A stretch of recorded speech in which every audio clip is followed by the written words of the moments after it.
All right. Good evening and good night, and welcome to the Good night. good night and good evening. Welcome to the It's Your Perspective Talk Show every Tuesday, Wednesday, Thursday, 8 p.m. until today is Tuesday, August 18th, 2015. It's about 8:08 p.m. My name is David, aka Kimba, aka Christian.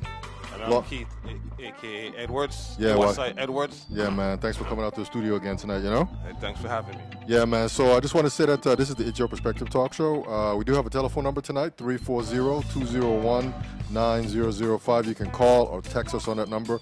Most importantly, you have to go to our website, streaming live from the VI at yahoo.com. I'm sorry, streaming live from the VI.com is our website.com. Go to that website and click on Watch Us Live, and you'll see the show tonight live. We do have an email address, which is streaming live from the VI at yahoo.com. And we do have some special guests in the studio tonight here. Let me just bring them up. There they are right there. You guys wave to the crowd. We have Rosa, Soto-Thomas, and George Bordenave. Bordenave. Did I get that close? Or Bordenave.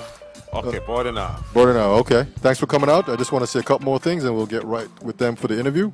We're in a high-tech, low-tech studio, coming to you from an undisclosed location here in St. Croix, Virgin Islands. No radio, no TV, so you cannot catch this show on a frequency. We're not on the local cable system here, but if you're on the internet via your smartphone, your Android, your Apple, your Mac, your Windows PC, you can surely see this show live tonight and moving forward into the future. All our live shows are on YouTube and Ustream.tv. Go to that, search for our channel, It's Your Perspective Talk Show, and you'll see all the shows pop up. This one will be on there tomorrow as well. What else we got? We got 2 Facebook pages. I definitely want to give a shout out to CHS class of 1982. Big ups to that crowd there. I know they got Class the big. of 82. That's it right there, man. They're getting ready to have the class of the 80s Beach Bash. Again, Kramer's Park coming up Labor Day weekend. Big ups to that whole entire crew. Vanessa Hamilton, Julie, Sharice King, and all our past guests. Thanks for being on our show. We're on Twitter as well. Hit us up at VI Perspective. Well, I see we're moving straight forward and up. The show's mission is just to inform, entertain, and empower everyone. I want to give a big shout out to our new sponsors here, Magdalene's Party Decorations. If you're having a wedding or a Sweet 16, Magdalene is a young lady that will hook your event up with just nice decorative stuff. Also, Supersonic Computer Services. You have a problem with your computer? Go to our website to get all the contact information for both of our sponsors. But most importantly, Was, you have any kind words of wisdom that you'd like to bless the show real quick here, man? Well, tonight with our guests, a guest is only appropriate. Education is key. That's it right there. And as we roll on right here, welcome to the studio again. There they are. You guys are streaming out right now. We have Rosa, Soto-Thomas, and George Bordenave in the studio tonight. AFT National Representative. Welcome to our studio here. Not hearing you guys. Watch you carry that for a second there real quick.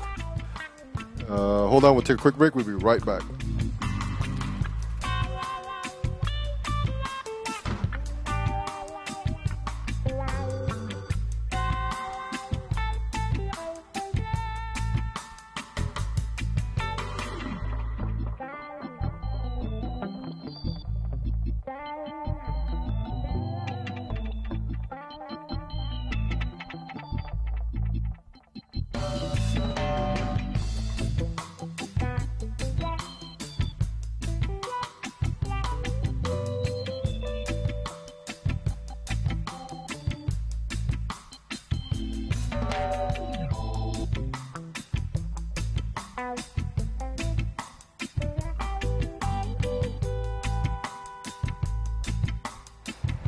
All right, 1 2 1 2. Can you guys give me a quick test there? Testing. Okay, there we go. Good evening.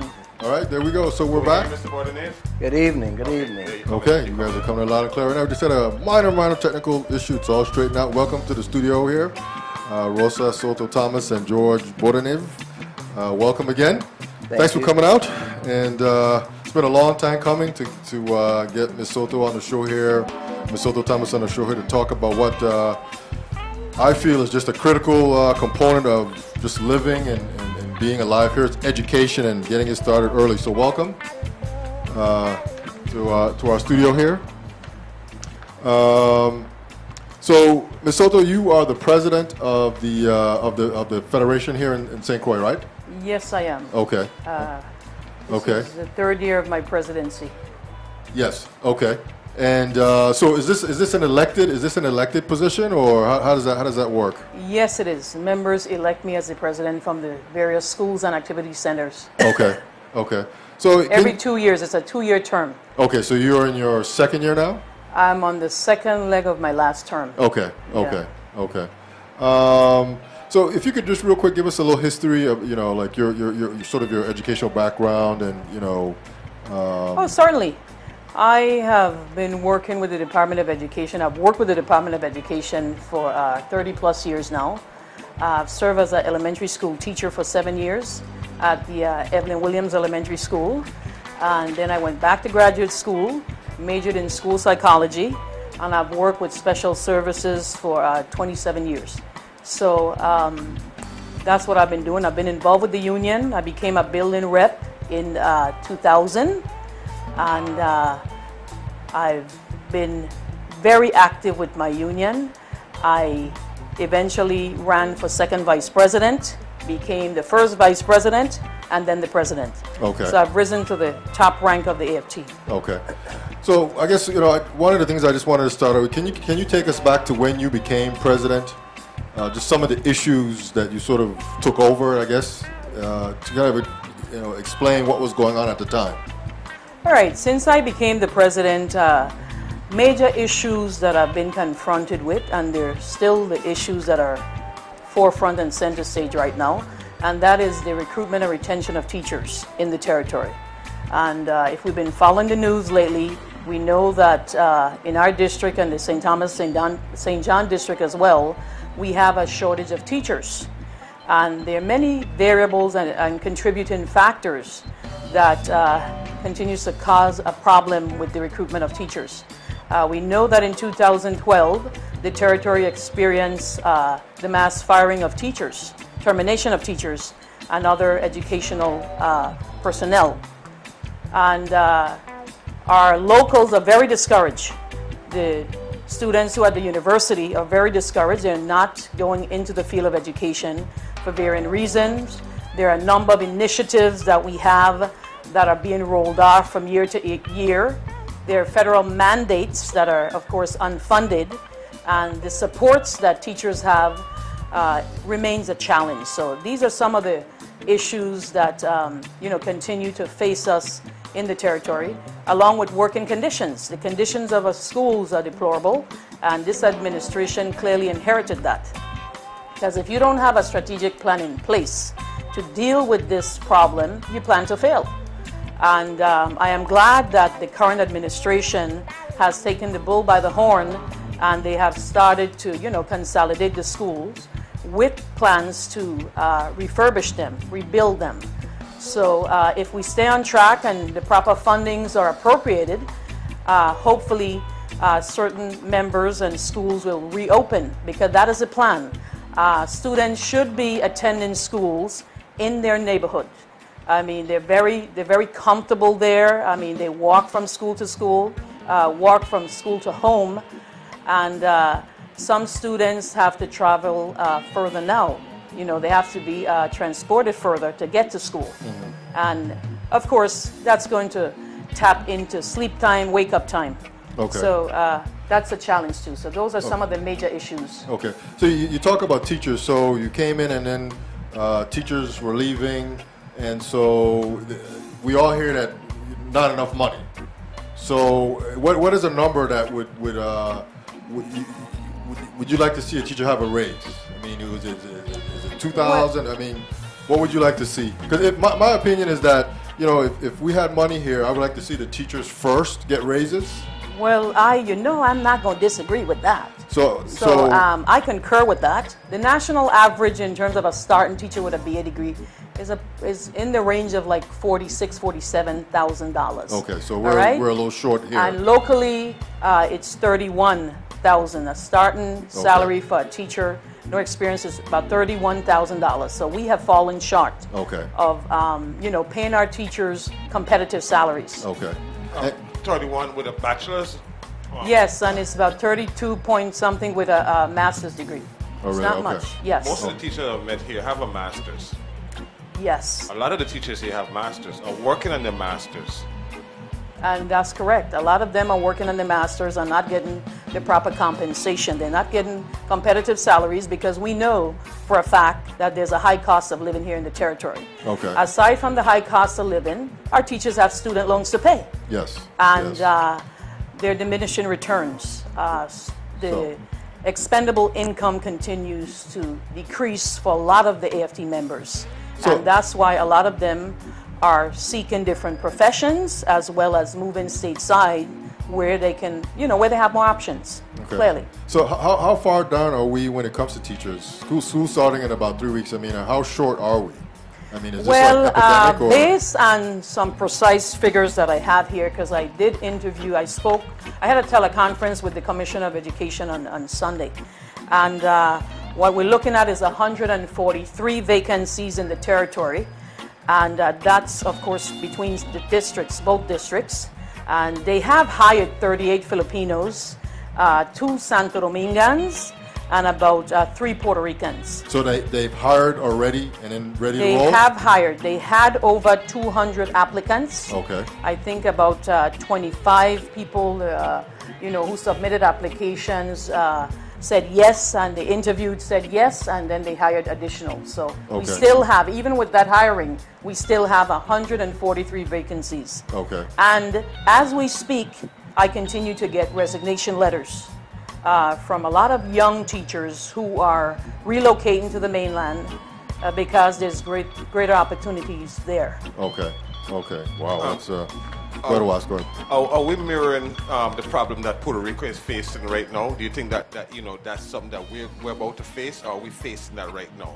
With schools closing, when I say the last count was 100 schools was closing. Well, Puerto I Rico. pray to God not, because right now we have lost 2 elementary schools with the consolidation that's happening, okay? And that means that a number of classrooms on the elementary level will be packed to capacity, meaning whereby over the years, the past few years, we may have had an average of 18 students, 20 in a classroom on the elementary level. It's going to be back up to, to 30 or what have you. The class size will increase. And the concern that I have along with the members is we don't have our full complement of staff. For example, if I have 30 students in my elementary school, my classroom, I need assistance. All right? I need a parent there to assist me with students. I mean, students have varying abilities. They come with different behavioral profiles. And therefore, we need more assistance in the classroom. So while Claudio Marco will be packed, and we have Alfredo Andrews that is taking on the students from Charles H., and we have Evelyn Williams consolidating with Claudio Marco, are we prepared to handle the population that's going to be attending these schools come September? All right? That's concerns that the parents have as well as the union, because we too, as a union, are very interested in the education of our students. We live in this community. Our children and our families attend public education, and we want to see things happen like they should. We want every child to get that chance that they should and that they're entitled to for a good education. I'm sorry. What's the mechanism for consolidating the schools? And is that going to work is it working in a benefit, or you think that's going to cause exacerbate further problems as far as bringing the schools together? Well, it will be challenges for sure. It's going to be a transitional moment for students. It caused two schools to already be closed down. Right. Mm-hmm. And it's going to be a transitional moment for students. If you started first grade, and for example, you started first grade, you have to transfer to another school to second grade. You may not have the same students there, because remember there were redistricting that occurred. Yeah. Students who were accustomed to having classmates and friends in a school, their friends may not be there.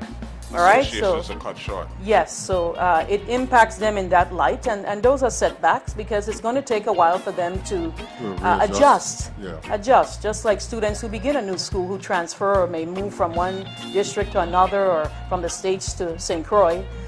It takes adjustment, all right? There are challenges there, and it happens for AFT members as well.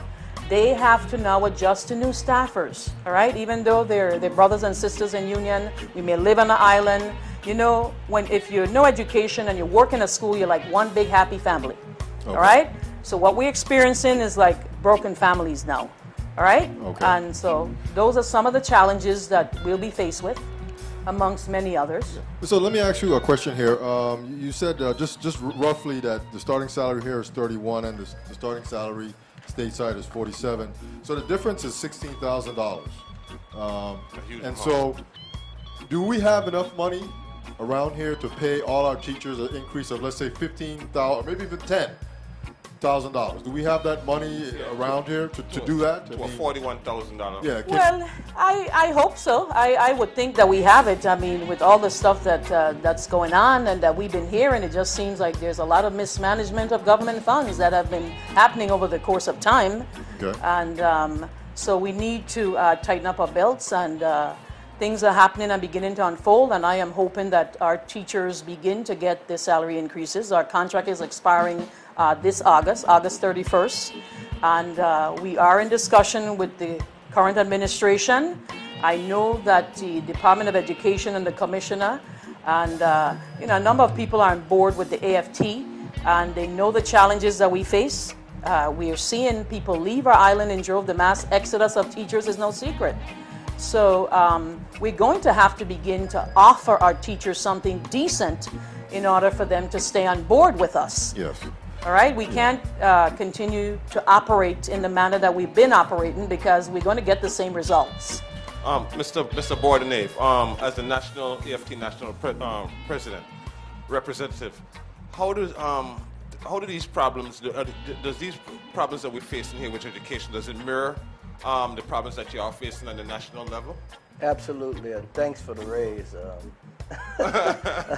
I'm not the national president. Oh, well, representative. But actually, I'm here on behalf of President Randy Weingarten out of Washington, and we have 1.6 million members. And I've been coming to the VI for 17 years off and on assignments, helping with negotiations and other matters.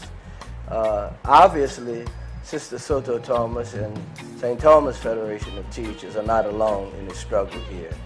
We have analysts currently looking from our research department in Washington, D.C. We've had multiple conference calls. We've been dealing with Senator Graham, Lieutenant Governor, and others, and trying to find some funding sources that would possibly, some folks might think of different. Money is money. It doesn't matter where you get it from. The point is that you do get it for the things that you need most, and there's nothing more important than educating our children in this territory. Well, please excuse us. We had Miss Soto-Thomas introduce herself and give a background of her experience in education. Could you please give us your background in education? Well, you're asking me to date myself, and I don't mind doing it. I started in the labor movement in 1972. I previously served as Executive Vice President of the Communications Workers of America in New Orleans, and I went on to work for the Mayor of the City of New Orleans as Director of Utilities, went to the Teamsters from there, and I've been with AFT for the past 20 years as a national representative. My job is to go into locals and to try to help build capacity. That also entails community outreach programs, which Sister Soto and I and Ms. Delegade and St. Thomas are working on now, because if we don't have an educated community on the issues that we confronted with, and that's the program that we're going to embark upon, not only to educate our members, but to educate the community on issues so that we can make the call not only to the governor, lieutenant governor, and the Senate, but to come out and support the issues that really affect us all, because what affect teachers and school employees obviously affect our children.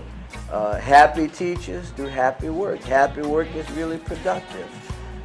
In the past, as Sister Soto-Thomas has said, we've had a terrible time. We had bargaining for quite a long time in the past, and it was, in my view, and some might not like it, were union busting tactics, because we are the voice of the people. You know, today we have minimum wage because of unions. You know, we give voice to the voiceless. We have an organizational structure that can move issues, that can move things where individuals can't. But collectively, as actually evidenced nationally with our national union, we're really making a lot of things happen on behalf of not only our teachers and our children, but the parents and guardians of the children that we out there trying to educate. AFT will be celebrating the 100-year anniversary next June. And AFT started in Chicago. I don't know if you all are familiar with Samuel Gompers. That goes way back to the AFL before the AFL and CIO merged. And Gompers said, and I have the post at my home, it says that we have to build more schools and less jails, and that's prevalent today. Interesting. How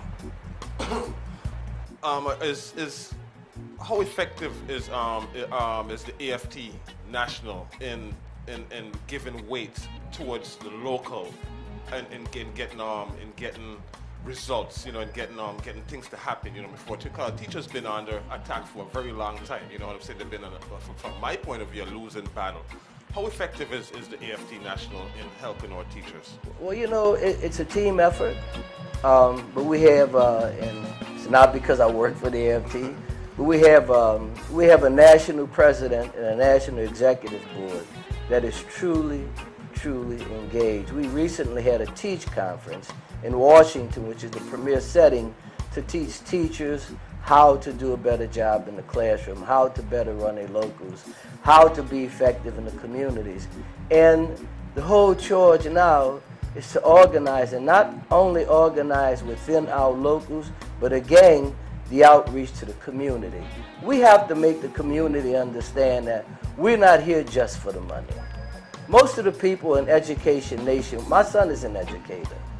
My son is an educator in Southside Chicago, and I fear for his life on a daily basis. But you know what he told me? He said, "Dad, you taught me to give back. You taught me to give back." And we're trying to create and stimulate, not only within the community, but among our leaders nationally, our local leaders, because some people have lost their way. Even some of us have lost our way. But to understand and to grasp what's happening, the charge to destroy public education and to make it a money-making entity and not one to service our children is horrible. It's horrific, and we understand that. AFT has done nationally done an excellent job in every community that they've gone in. In Louisiana, in New Orleans, they call Metairie, which they like to think they're New Orleanians, but they're in Metairie, about 10 miles from my house. They got rid of the union there last year. And guess what? We have it back.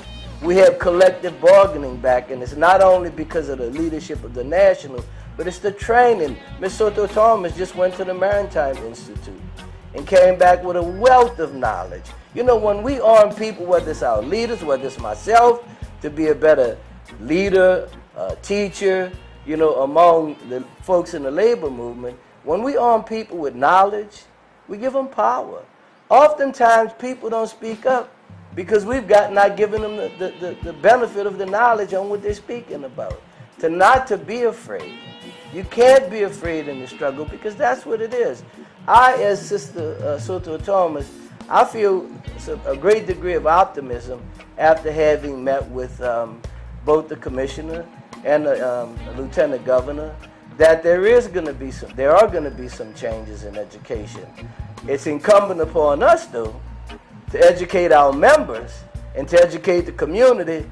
I don't need you standing way behind us. I mean, we're great mouthpieces, but we need people to stand up for themselves as well. Some years ago, we picketed some years ago, I guess about 3 years ago, we picketed the State of the Territory address. And there were actually snipers on top of the buildings in St. Thomas. And people had gotten laid off. They were afraid to come out and protest because they may have had a loved one that still worked for the government. You know what? When we arm those very people with the knowledge that we have, they're going to stand up this time. When we arm this community with the fact that we have professional development that takes place that's second to none worldwide. And you know what, brothers? You know what, listening audience? It's members' money. It's not the AFT's money. We have research-driven data that guides our hand in educating our teachers and our school employees. And just to give a plug, sharemylessons.com. Parents, teachers, they can go on this site. It's a worldwide site. For lesson plans, there's a litany of things, and if you give me 1 second, I'll read them to you because it's very important. Give me the website again. Share my plans. Sharemylessons.com. Share my lesson, not S, LESSON.com. And it gives you materials, lessons, plans, assessments, class activities and handouts, interactive games, professional development for teachers, test prep and reviews, presentations, tutorials, graphic organizers, and a whole lot more. There's over 800,000 teachers worldwide that access this site. None of us know everything about what it is that we do. Okay. And I would also, again, encourage parents to go to that site as well and challenge their teachers to use some of this material that's been viable worldwide. Okay. Ms. Soto, let me ask you a question. One of the things that you mentioned, and hopefully I heard you correctly here, you mentioned that there was no plan, that I guess the previous administration didn't have a plan for education. Is that somewhat correct? No, when I made that statement, I was referencing dealing with the deplorable working conditions in the schools. Okay. Yes, okay. because that has gotten worse over the course of time. We know that our buildings are aging buildings, and it shouldn't have gotten to this point where we have to close schools because of the poor maintenance or lack of maintenance. Yeah. I mean, even as I traversed the schools this week, last week, week prior, a lot of things still haven't been done. And their plans, of course, their plans to correct a lot of things. I mean, when the commissioner went before the Senate with her team, I mean, they put out a great plan, all right? But, of course, that wasn't effectuated because of funding. Again, monies came in late. Monies became available, I believe, this week or what have you. So you see a lot of things happening, and there's not sufficient time. But I'm hoping that things will, it'll get on a faster track and everything will work out so we can open school on time and teachers are happy, parents are happy, and students are just ready to go. Okay. All right? But there are some challenges out there. There are a lot of challenges relative to the overhaul of schools, because what we're seeing happening is just general cleaning, all right? Okay. A lot of general cleaning with the vents and all that stuff, the buffing the floors when you have mold conditions in certain sites, and it's going to take a lot more money than the 1-point-something million that was appropriated to have the maintenance take care of preparing the classroom for the opening of school. Yeah, that was kind of. So are we going to be ready in just a couple of weeks, or what's? Well, I think the commissioner is a better person to speak on that. Because maybe she has a definite plan in place. I spoke to her, and it seems like that. But I know they can't fix everything. Okay. I mean, we have 10 elementary schools, all right, and we have 3 junior high schools, 2 high schools, and I can tell you that we're behind. We're behind in terms of getting the sites ready. Okay. But I know that maintenance is out there with contractors, and they're working aggressively to do the best they can. Okay. I'd like to mention one thing, if you allow me to. No problem. We're in the commissioner's office, and she got a call, and it was about the Army Corps of Engineers, who's supposed to give the territory $2 million a year for some school maintenance, right? Maintenance, not cleaning, but building. Now, while $2 million is a drop in the bucket compared to what's needed, we were witness to the fact that this commissioner called the guy in Hawaii for the Army Corps and told him, I need boots on the ground and I need it now. And she said, listen, I don't want to meet with you anymore. I need results. And I mean, guys, I was really impressed with that.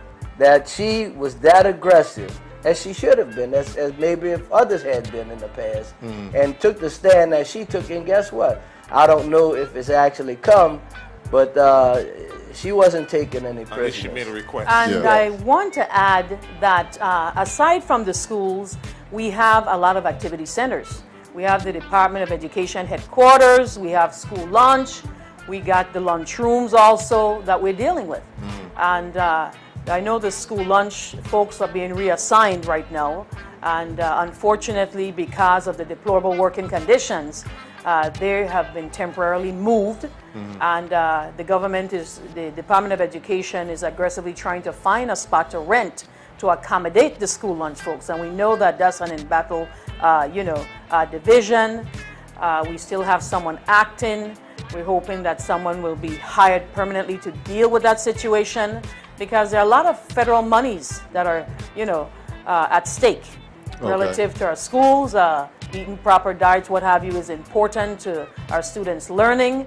So I hope that everything works out for that division. But well, one of the things that we hear about grants is that the money comes here and then it's not really used and has to be sent back. Is any of that going on here when it comes to education? Well, I think we need to ask the Department of Education officials that, because I don't want to misspeak, but I know for a fact in some instances that has happened. I mean, it's no secret that has happened in our community where funds have gone back. And we need to apply for more federal grants because the general fund is being tapped excessively, all right? And that is contributing to the problem with the salary increases as well, because we have been analyzing the budget, and how monies are appropriated and how monies are shifted with OMB throughout the years, and our budget continued to decline. We're at 154 million, and that is pathetic, all right, because there's still a lot of things to deal with, and that money is not sufficient. Over the past 3 years, the budget has taken a cut to the tune of $9 million, and that's a lot of money. Yes. Okay, Ms. Soto-Thomas, with the myriad of problems and the litany of complaints that's coming in, there's no way, how would you prioritize? What problem would you attack first? As the president, I think that's, ahead right now advocating for the teachers. What problem, and as far as being, having a psychology background, what problem would you address first? Well, we have to start somewhere. Yes, we do have to start somewhere. And what we have been dealing with, I said, is that this salary situation is important, as well as the working conditions, all right? Because if a child doesn't have the proper environment, they cannot learn, all right? If a classroom is hot, and we're in the warm months right now, and we're in the warm season, and it's a challenge for all of us when we walk outside. I mean, it's very warm, and that's a problem too. So I'm hoping that the ACs that are down, that they're fully repaired and ready to go, so when our students enter in September, that they can, hit the ground running. The other concern is, fans. I know teachers need fans. There's certain schools that are really had, some classrooms have AC, some don't have AC. And I know some people say, open the window, we have the trade winds. Let me tell you, with El Nino, no, it doesn't work anymore. It doesn't work. The way how some of our schools are designed, yeah. Our schools are designed, to me, as far as, being, being on a tropical island. We build schools that are more, to me, for like in the States. You know what I'm saying? And you're right, because some of the windows are way up in the ceiling. Exactly. You see, so you can't operate in a classroom like that. And that impacts even behavior, all right, of students, because students' tolerant level for certain temperatures is not the same.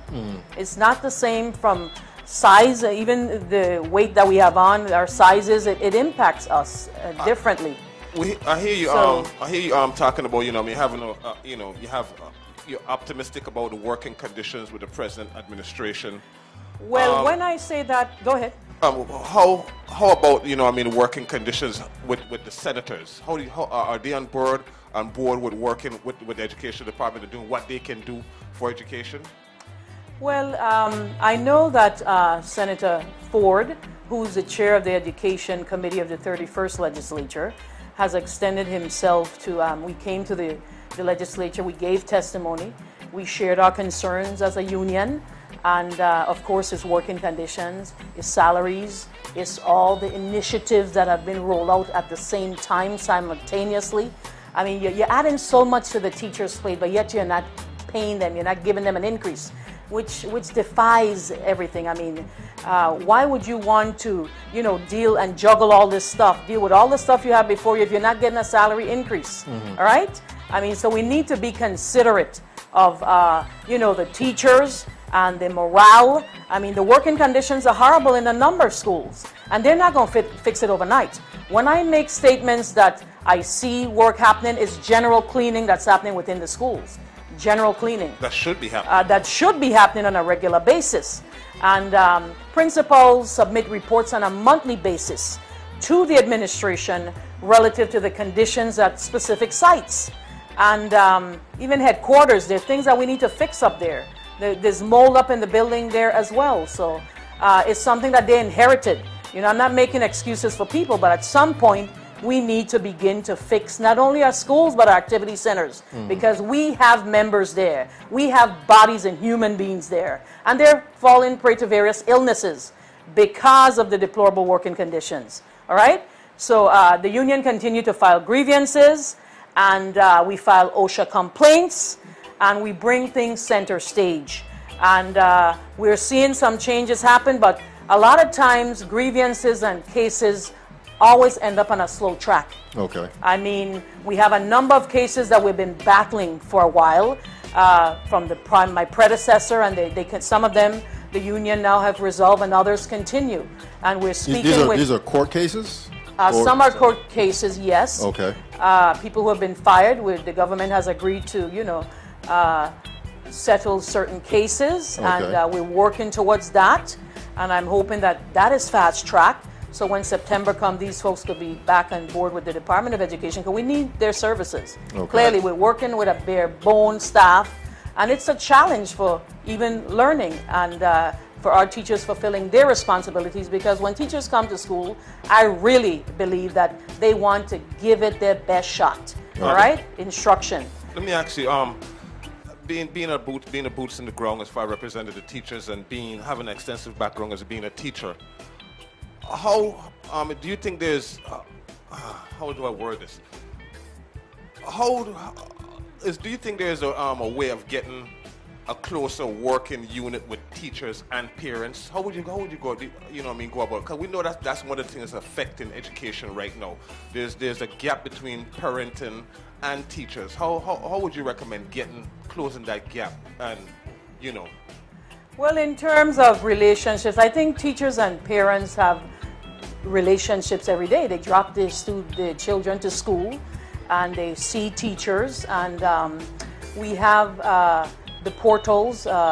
We have what you call, I'm trying to remember the network whereby the teachers input all the data as to how students are performing.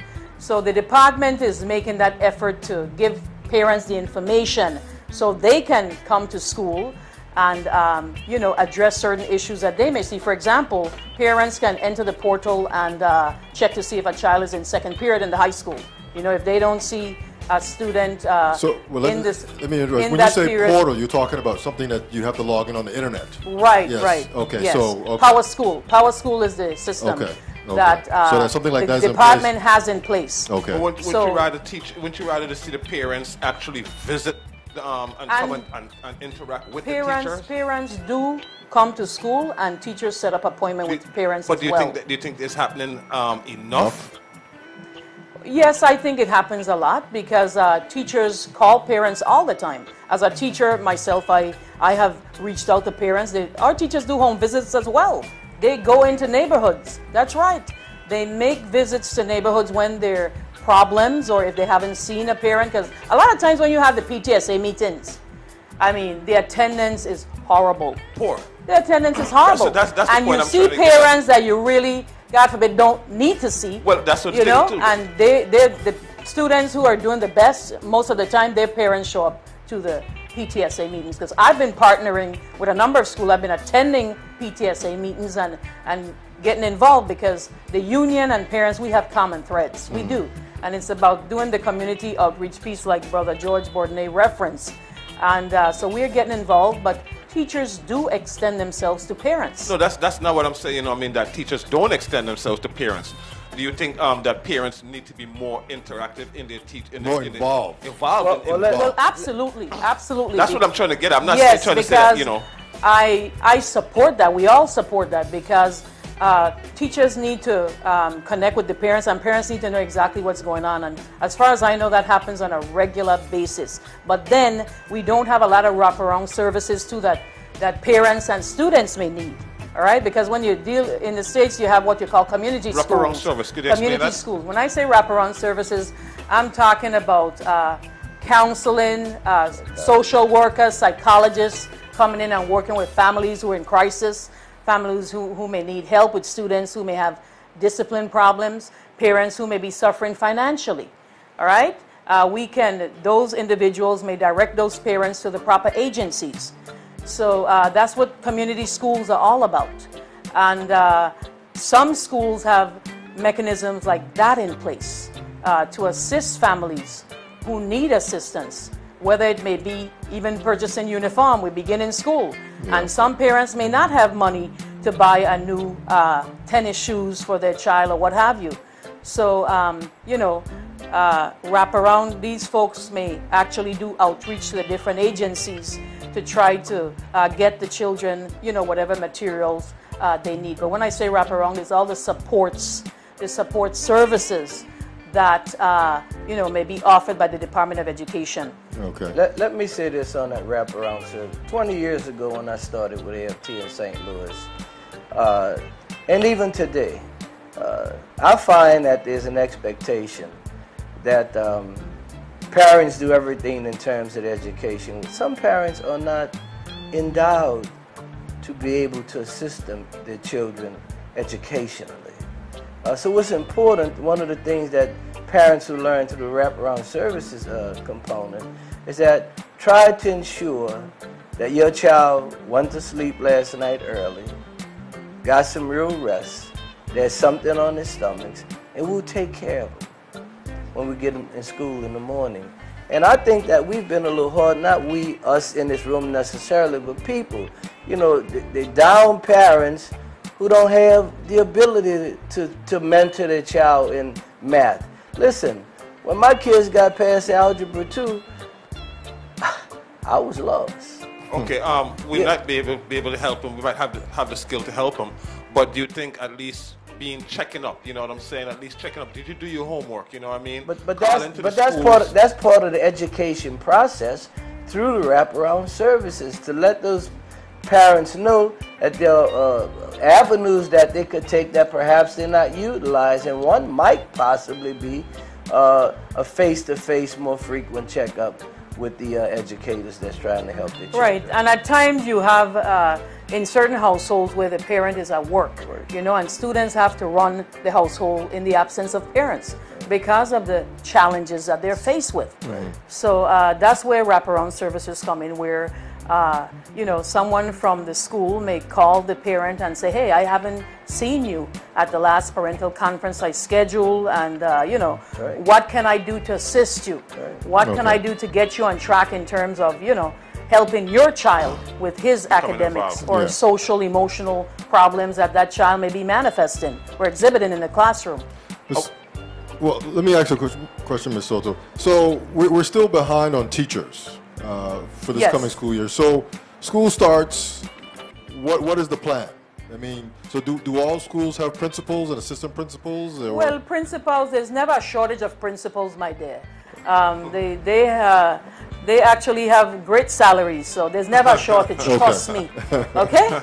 There's always a shortage with teachers, but not with principals. No. Okay. They have the full complement. Okay. Only teachers and paraprofessionals and support staff that presents a challenge for the Department of Education, especially the teachers. So I'm hoping that paraprofessionals who are now in college and they're on track to get degrees, that the Board of Education would look at possibly hiring them. Okay. Because we have some substitute teachers, who are teaching our children, and they too are not certified, and some of them may be further off than paraprofessionals. So I'm hoping that we can provide some assistance to the paras to get them on track to get their degrees. Okay. All right, so we can hire some of our local human capital that we have in our community. Yeah, but what about when school starts in 2 or 3 weeks? I mean, are we ready? I mean, are we going to find ourselves with classrooms with no teachers because we're short so many teachers? Well, they will be. There's no question about that. Okay, They will be short. I told you there's 143 vacancies. Okay. As we speak, there's 143 vacancies, which is about, I believe, about 70-something between the districts. So what's the plan? Right? What's the plan for that? Well,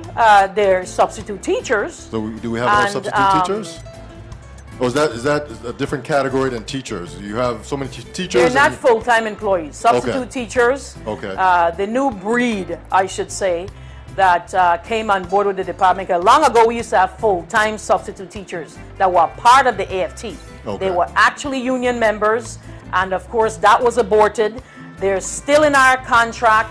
These substitutes are hired part-time. A lot of them are retirees. And we know there's statutes in place, the statute in place where they can only work a certain amount of hours, X amount of hours. Okay. All right? They can't be full-time. They're not going to pay the GRS, so it presents a problem. Okay. Okay? Because we want full-time subs, and that's what the union is lobbying for, to get full-time subs to fill the positions so we can have people paying their taxes and paying into GRS, and it's a win-win situation. That's how it used to be when I started at the Department of Education. A young lady out of college, I had 60 credits and I was hired. I was Okay. on my track. I signed an agreement that I'm going to, stay on board and finish my degree.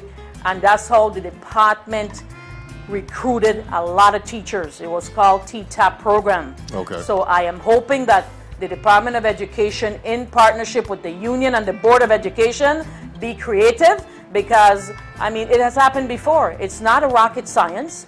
They are resolves for Okay. the current problem that we have. Is TTAP still in place? No, it's not. It's not. But it's not that it can't happen. Because even when there was a shortage of school psychologists, they partnered with a university and there was funding in place, and it happened. They got school psychologists on board, and they did it with teachers, and they can revisit it. Is there any So I spoke to the commissioner about that this last Sunday, and I'm sure that we'll continue the dialogue, and we need to, of course, if they haven't already, start discussion with the Board of Education. So you're talks about re-implementing the TTAP? Re-implementing TTAP You're because... talks about re-implementing it right Yes, now at the moment? yes, Okay. because what happened is, no, I'm talking about it. I started that discussion recently because I too am very concerned about, the bodies that we will be lacking when we open our doors in September for our students, because a lot of the hard to fill area teachers are the ones who are hightailing out of here. The STEM teachers, science and math teachers are, going to variant state. Texas is recruiting a lot of them, and they're paying them handsomely. Yeah. Okay, so the topic right now, the number one topic in the newspapers is teachers being hired from, Santo Domingo, the Philippines, and Puerto Rico. How is that going to affect the teachers here? How do you feel about that? Well, the way I see it is not, I know that the Department of Education, I believe, hired just about every graduate that UVI had. And we had some who graduated from education who got a master's degree, so they're teachers already. So a number of paras moved into teaching positions. I think there are about 2 of them maybe that they're having challenges with passing the exam, but that doesn't mean that we can't hire them. I'm hoping that they will be hired, because they should be given some time to redo the exam. And the other thing is, it's costly to do that exam. All right, so some financial assistance needs to be offered to folks who are unable to pay for it. Our teachers and paras, some of them are paying loans. Some of them are paying loans. I know HR has a program in place where our paras were actually taking classes and the department would pay for it. This semester, I'm understanding it's not happening. They're only offering classes relative to VI history for teachers only, when there's some paras who need the VI history for them to, finish their BA degree, and to move along in terms of them getting their degree soon. Okay. No, So are these teachers already here? I mean, the ones that are from away, are they already here? And because I think for me, the thing that I just find interesting about this is that we have some money, I guess, to pay teachers, and I guess at a $31,000 a year salary, and they're here, from Puerto Rico and the other countries, and they're here, and so there's no way that you could have maybe consolidated salaries to keep some of the local teachers here. I don't know. I just that whole piece there just doesn't quite make sense to me in a sense. I mean, doesn't really. And I understand. I know that the community is up in arms, relative to international teachers coming on board. But international teachers, our students they have great relationships with them. They develop great relationships with them. But unfortunately, a lot of them have left. That is a reality. A lot of them have left the territory. And so I would say that we need to continue to address the issue with salaries in the territory. It is a pressing issue, and it's not going to go away unless we address the issue. Okay. How would you address the issue as if you were in the commissioners on the Board of Education? Would you have taken the same path that the Board of Education is taking right now? As far as hiring outside teachers? Well, if I couldn't find bodies to get teachers on board, I guess I would have to do something temporarily because our students still have to move ahead in terms of their educational career.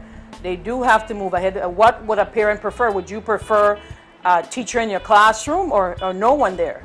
You know, right? guys, You would want somebody who said these international teachers who are coming are actually certified teachers. Okay. They are certified. No, we don't want to sound like we're xenophobes. I'm saying that we're afraid of teachers. What we're trying to address is an issue that's recurring here in the Virgin Islands. But it's not just happening in the Virgin Islands. It's happening well, throughout it's the not, world. but it's affecting the Virgin Islands because we're living here. It's affecting the Virgin Islands. In fact, the New York Times on the 17th reported about the shortage nationwide with teachers, the critical shortage.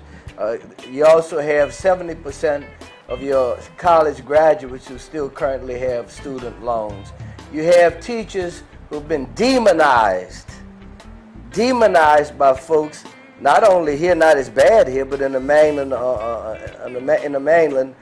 because they're the problem for all the ills of education. The reality is, guys, there's some real serious union busting going on in our nation, which is hurting our profession, privatizing, profiteers coming in, making money, not treating people good. Why do you think we got the contract back in Jefferson Parish? Why do you think that the little TFA, Teach for America folks, all these other people, after they're employed by these individuals, by these corporate entities, guess what? They want a union back.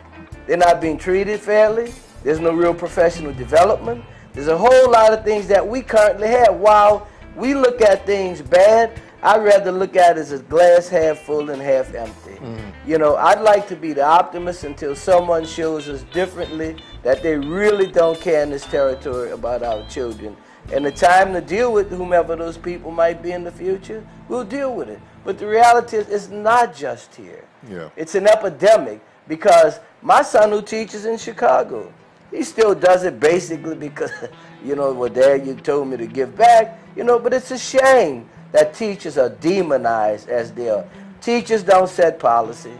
Teachers don't purchase textbooks. Teachers don't have anything to do with any of that. Where we are succeeding in the mainland and where we can succeed here is through a partnership with departments of education, with commissioners, and with the teachers union, because we have resources to provide to the people to do great education to our children, to make yourself a better teacher, a better person in the community, and everybody will rise above the crust. But I want the public to know, teachers have been demonized, and AFT National and the two locals in the territory are fighting that. What's the machinations behind demonizing teachers? What's the purpose? Corporate greed. Corporate greed. They're making all the money. They're profiting. For example, you have the Smarter Balance. I mean, this is profiteering. You have all the millionaires, the billionaires, who are backing all of this. I mean, it's their companies that are actually designing these instruments, and they're benefiting from it. All right. Well, what's the insanity? You know, what's the reason behind the insanity of destroying education, which is, you know, one of the reasons we blame for the social ills we're facing? You know what I'm saying? Isn't that exasperating the situation by the same people who, you know what I mean? You would think so, but what they're going after is public education. What they want to, you know, replace public education is vouchers as well as charter schools. All right, and charter schools come with their problems as well. They don't serve the masses. They don't serve the masses. They handpick, they cherry pick the population that they serve, and we all know that. Okay, there's a lottery system, and sometimes there's a lot of politics, you know, embedded in that system, and those are the challenges that we're faced with. But our teachers are doing the best that they can given their circumstances, and I applaud them for their efforts in the midst of this madness, because it is madness. When you're dealing with a community where you have all the financial issues, you have mismanagement of funds, and our teachers still go out to work, they still give 120%, and they should be applauded for their efforts. Paraprofessionals and support staff as well, all right? Because it's been 7 years that their salaries have been frozen. And we all know that the cost of living in the territory continues to rise, okay? And that also includes the health insurance. I mean, look at what happened, the merger with the health insurance. Yes. That also is going to impact the teachers and support staff and paraprofessionals' expendable income. Okay? They're paying student loans. Even student loans are rigged. All right? These guys are profiting from student loans. And President Obama is shutting them down. But let me go and a step President further, Obama is trying to shut them which down. is really out the box. Which is really, really out the box. We all feel it's the elephant in the room. There are those folk that exist that don't want an educated society, because knowledge is power. Power means that you will not allow people to ride your back. Power means that you will not bend over and become a donkey. Power means that with the proper education, a person can stand up and be a man or a woman and face any obstacle that they want. They are, whether you want to say it or not, and I'll say it at whatever cost, there are people that don't want our children educated because of that. What is our power against these people who don't want our children educated? Where is our pushback? Where does that come from? Our pushback is to continue to lobby Congress as we've done, continue to better the laws that currently exist, continue to lobby for more funds for our districts throughout America, continue to do the education process that the AFT is doing both locally and nationwide, and teaching people how to teach, teaching people how to learn differently and teach differently, to always be at the mantle, showing that collectively we can get anything done. You know, if you don't give people hope, you have nothing. You have nothing. And hope comes through educating people. Hope comes in numbers. Hope comes in all of us standing up to whomever it might be, regardless of what kind of money they have, and say we're going to stand up and fight. And we're doing it, and we're being successful in this country. Yeah, because everybody seems to have a price tag. You know, we have a lot of people, a lot of lobbyists on the Hill, and, you know, we need to really stamp out federal government from education. They're not educators, they're politicians, and they need to stay, you know, in their lane.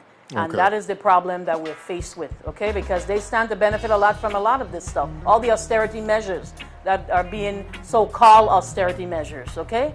They're firing, the mass firings that have happened in the Virgin Islands and throughout the country, even Puerto Rico. We had our local, AFT had their local over there, and they shut them down. All right, so they can move in and do what they want. And so people need to understand that unions have a place in our community, because the union, of course, you know, secures salaries. And if you didn't have unions, your salary may not be where it's at right now. You won't have benefits, okay? The government can fire you without just cause.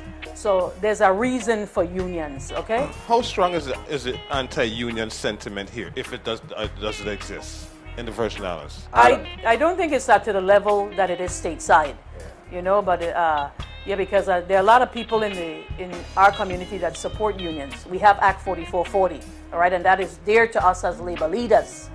And Without it, there'll be a lot of problems. In our previous negotiations, I said it earlier and I'll say it again, in our view, there was an attempt to bust the union. We went to arbitration with an inordinate amount of cases and won all but one or two, because the arbitrator could not find any cause to take our contract and strip it down to the extent that they wanted to. And that's the trend with the government. A lot of the prior administration, let me put it that way, because I must say that the current administration is really trying to work with the unions to resolve grievances at step one. Okay? And that's a plus. That is a plus. Dr. McCollum and her team have been working with us because, I mean, it's not about fighting, it's about building relationships, getting the members' issues resolved in a timely fashion. And so we're working on the caseload that we have.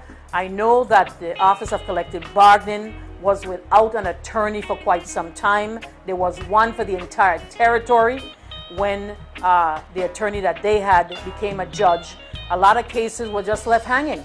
You know, members were not made whole because of the delay and the challenges that the Office of Collective Bargaining faced. We had that one attorney, so it delayed the process.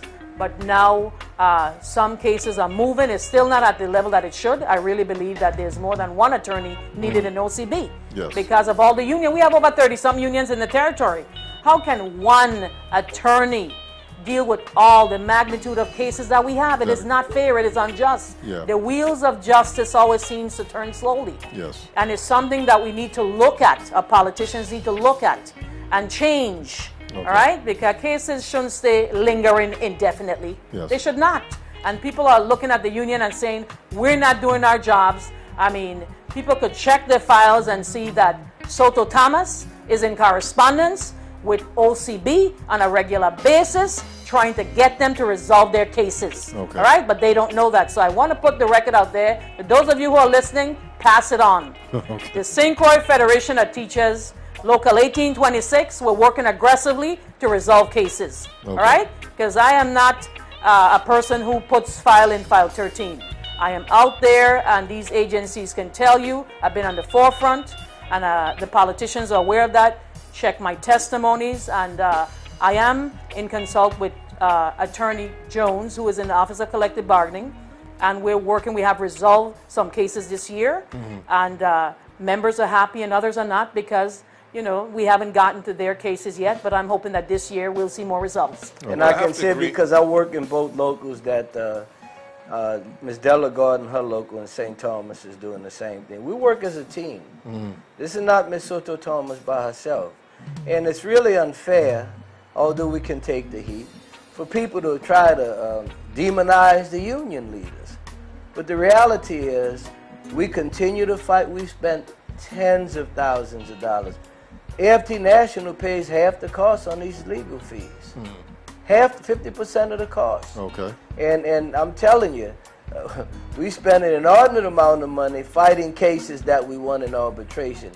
One additional thing, we can see where, for instance, the 6 people that were brought back had not gotten their back pay.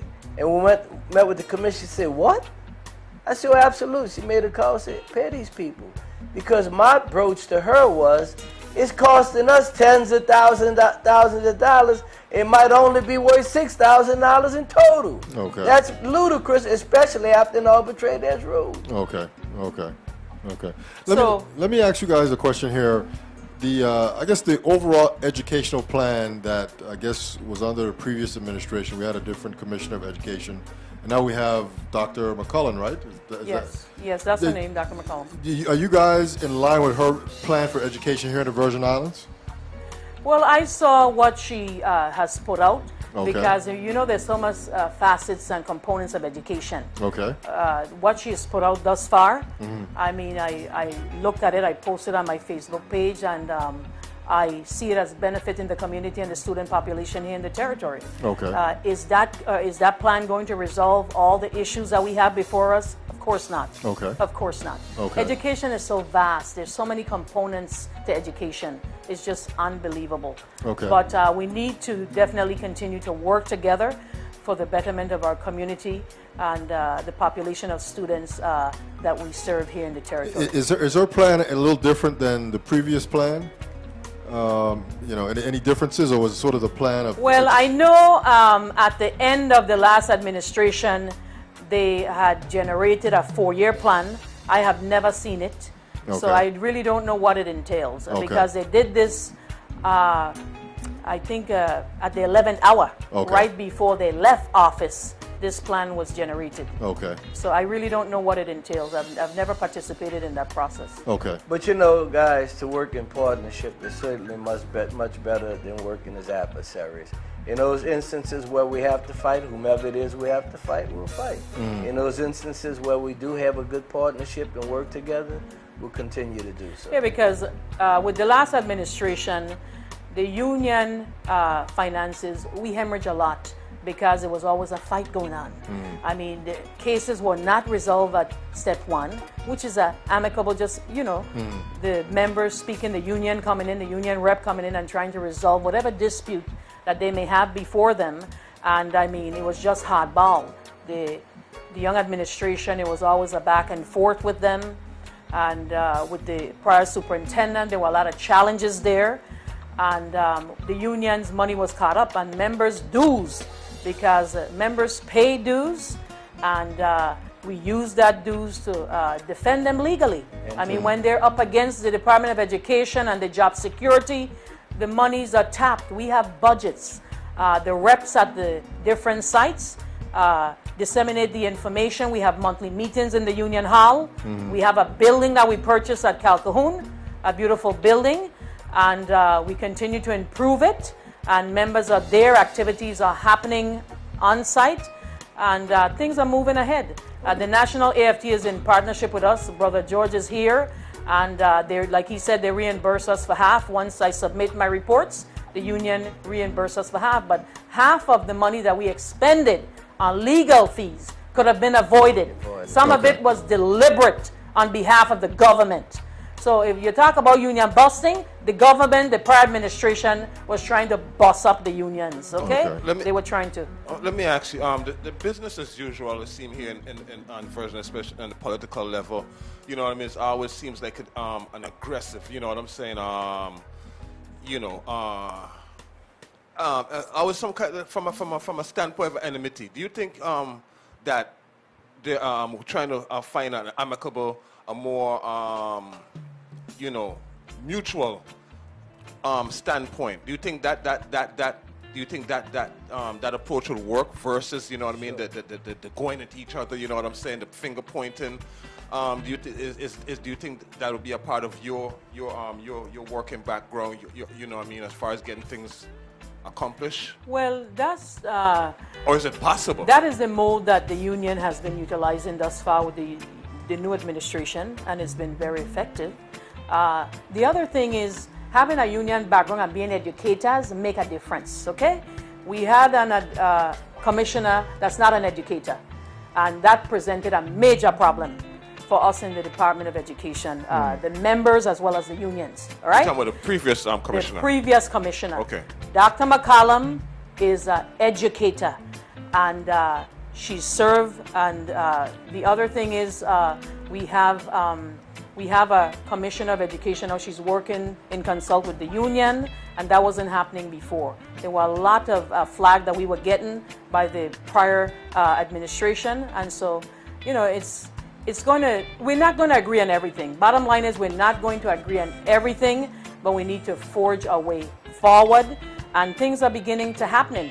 Things are beginning to happen. As far as teachers receiving at least a little pay increment in salary? Well, I know for sure that the commissioner has put her suggestion on the governor's desk, and so there is talk about, you know, increasing, giving the members at least one step. Remember, I don't know, well, you don't know, but the community, the members know, they haven't received a salary increase since 2009, and, you know, that remains a problem. Well, if we're doing the math, 2009, this is 2015, 2015, that's 6 years. Yes. You know what I'm saying? So, yes.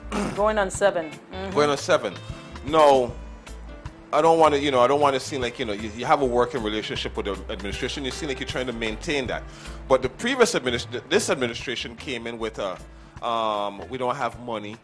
But on the on the flip side, they were given commissioners raises, huge amounts of raises, $20,000 raises. I mean, it was scaled back, but still a significant amount of raise where the teachers haven't received none in about 7 years. How do you relate that? You know what I mean? How do you approach that? You know what I'm saying? How do you get that to work for you? That's abominable to think that you would give commissioner salary increase when you're saying there's a great budget deficit. Okay, that doesn't add up. That makes no sense. All right, and of course, we all had issues with that. We know that the Commissioner of Education hasn't gotten, and some commissioners haven't gotten that. But of course, that was wrong. That clearly is wrong, because if we're going to suck salt, we need to do it together, all right? It should be a shared sacrifice, not some people continuing to live high on the hog while others are suffering. How can we use that? How can we use that information in teachers' benefit? You know what I mean? Okay, obviously there is some money. How can we get some of it? Listen, I think what we need to do, rather than try to demonize others because of things we don't agree with, as our AFT research department nationally is doing now, currently, trying to find other resources to bring to the territory and resources that's currently in the territory and bring them to the table for our educators, not just teachers, but the support staff as well. You know, I'm not an advocate for the commissioner. That's not what we're here for tonight. We're here to speak facts. We heard at the budget hearing, she said that the budget that she had was woefully underfunded. We all agree with that. The issue becomes not so much to bicker while we all have some real bad taste in our mouths for whomever received whatever. What we have to do is try to identify monies, and I think that we have. Can't say it right now, but there's a couple of funding sources that I think we can tap to give the 2.4% increase from 9-10 and to move forward other than that.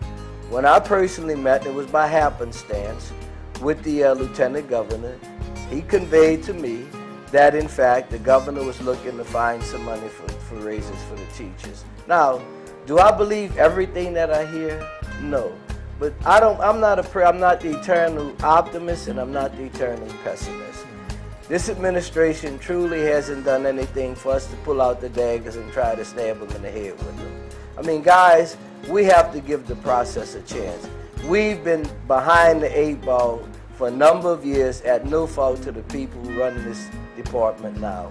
What we have to do is to work with them to eliminate some of the problems that they inherited, that we have, that we are impacted by as leaders, and move forward in a more proactive fashion, identifying money, working the Senate, and I think the Senate will appropriate the money accordingly to give the 9-10 raise. But we're all in the process. Senator Graham is looking at some things that we've sent. Again, our National Research Department and Ms. Soto-Thomas and I, Ms. Delagar, we're on conference calls. We're trying to find what it is out there in a proactive, positive fashion, guys. Okay. I've been being proactive, you know what I'm saying, and I see, you know, me trying to maintain. Do you think the administration, you know what I mean, has stepped out in a right direction, you know what I mean, so far? It's too soon to know, in my opinion. Okay. That's just my opinion. You know, again, I'm not the eternal optimist, but I'm not the eternal Well, I can see you being cautiously optimistic. You know what I'm saying? And exactly. And until that time, until a move was pulled on us that was pulled 2 years ago, we're going to try to work towards making things better. Well, that's what we need. You know, we're not here, you know, like I said, here to demonize anything, but we also want results. That's our because you know we all here, you know, everyone in this room, you know what I mean, is affected by results or lack of results. Clearly, our members are affected. So it's not in our best interest to demonize, you know what I mean, to call down. What we want to see is results, you know what I mean. But that's why we're here tonight, guys, so that we could try to share our message, not only with the community, but hopefully with our members, and to put the government and the legislature on notice. Listen, guys, we want the partnership. We want to work with you. But the reality is, as things are, our children in this community suffers. So we all stakeholders at the table. Let's pull our pants up and do what we got to do collectively. We can find the money, we can make it happen. Again, $2.4 million is no money, just for the 9-10 increase that we negotiated, by the way. So, I mean, you know. Well, we still have a lot of other issues to deal with relative to the contract, because it's not only that, okay? We have a contract that's expiring, and we need to look at the salary increases. I want to ask, what about books? Are we prepared with books? Well, I know that some monies were appropriated, 1-point-something million, to purchase new textbooks that are aligned with the Common Core. Okay. That's what it was shared with me relative to the commissioner. So I know that they will be ordering some textbooks. Yes. Okay. Well, you know, recruitment and retention and the infrastructure, along with the obligated funds that was negotiated for our members, their employees. Those are our 3 priorities. And with those things, if we have a better infrastructure, if we can create that, and it's not very difficult to do, I think the budget with the projection was $145 million. And this is about a month ago I looked at that.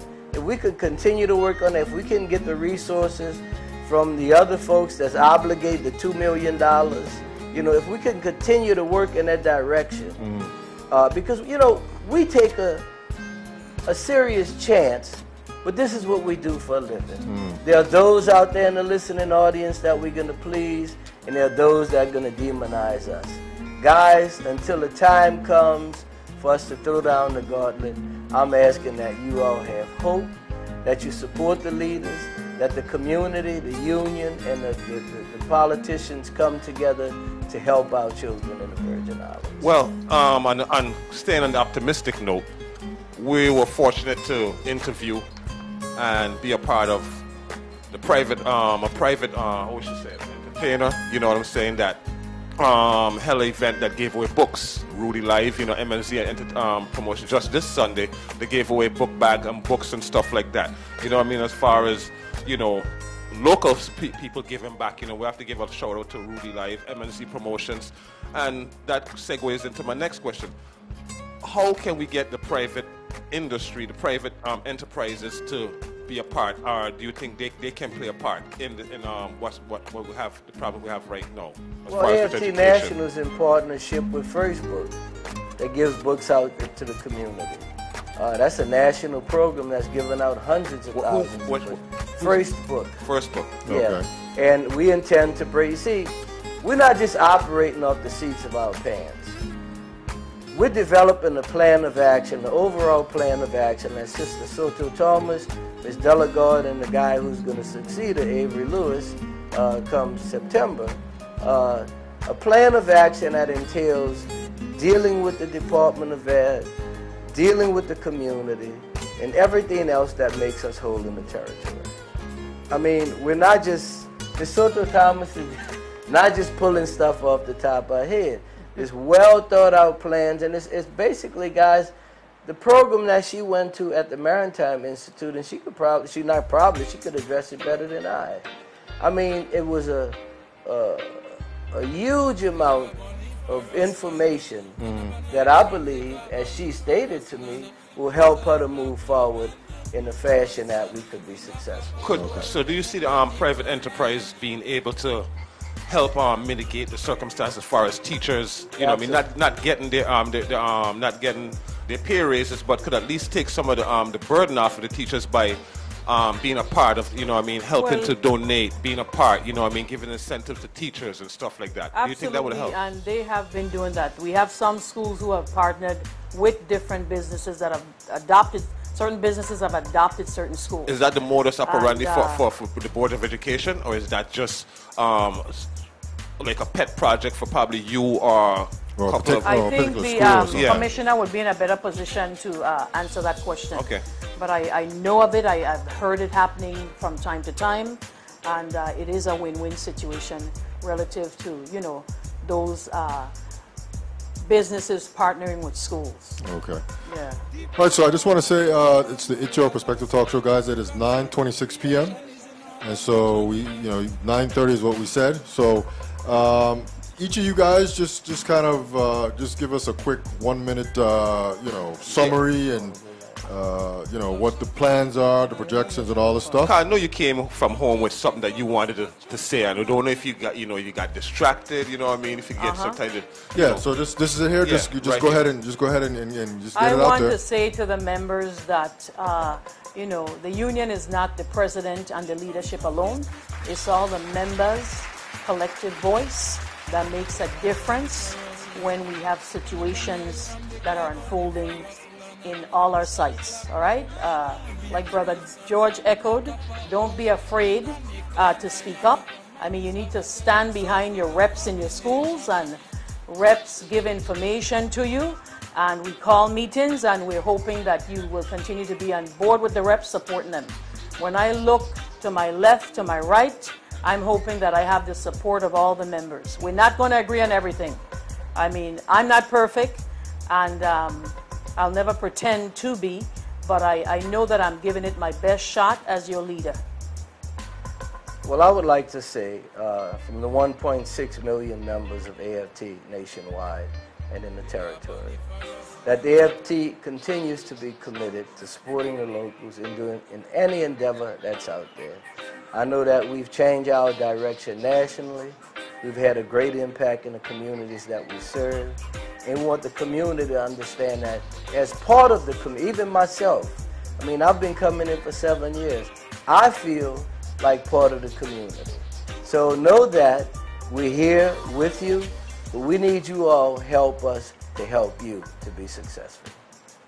Okay, man. So that's it right there. I guess guests tonight are Rosa Soto-Thomas and George Bonanave. AFT national representative. Yeah, he's here, I guess, vacationing/working, I guess. Oh, don't say that.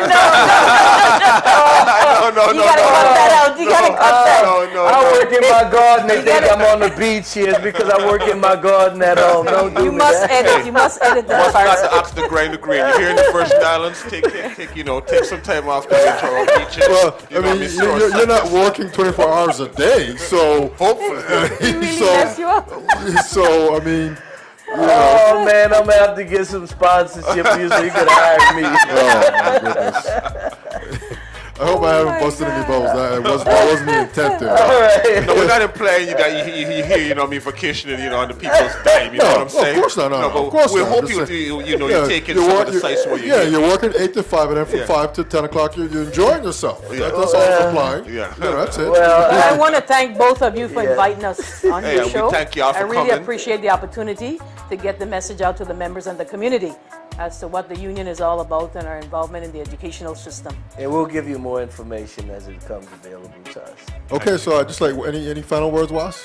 Well, thank you, Miss Rosa Soto-Thomas. I always hear your voice, and I like to know I have the chance to see you personally to tell you, I really appreciate because you're very, I always hear you vocally out there, fighting for the teachers, in education. I've been here for a while, so I've heard, I've not heard from previous, union reps as vociferous as you has been. We thank you because education is the key towards, any functioning civilization or, uprising society. So we thank you, and Mr. George Boardnave. Thank you for coming down, and lending your assistance and the weight of the AFT, international to, to help our, our local teachers, They're under a lot of pressure, and we appreciate any help that we could receive. Thank you very much. Yeah.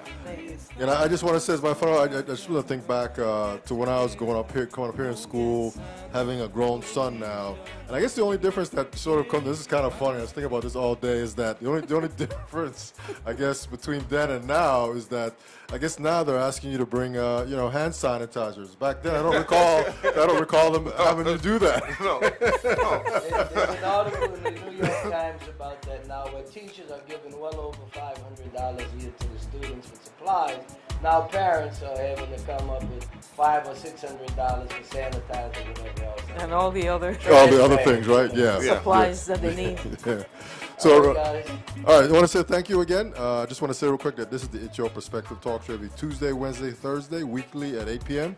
We do have a telephone number, 340-201-9005. Most importantly, our website is streaming live from the vi.com. We have 2 Facebook pages. I just want to say that the show's mission is just to inform, entertain, and empower everyone. So on that note, we do have a guest lined up for tomorrow. So Rosa will be back again, right?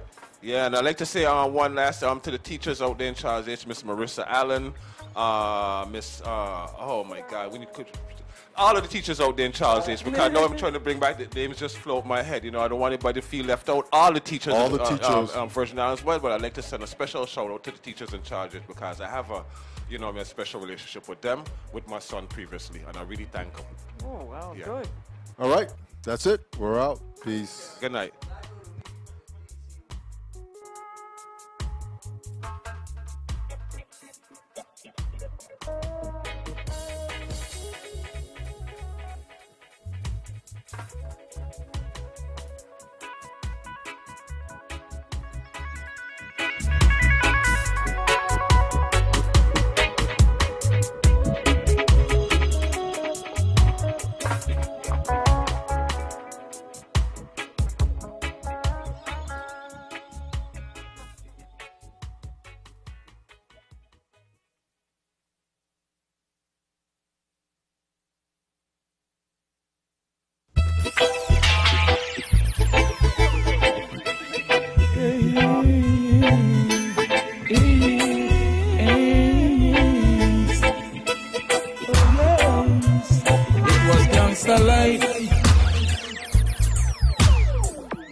Them say alchemy fake and them accept science.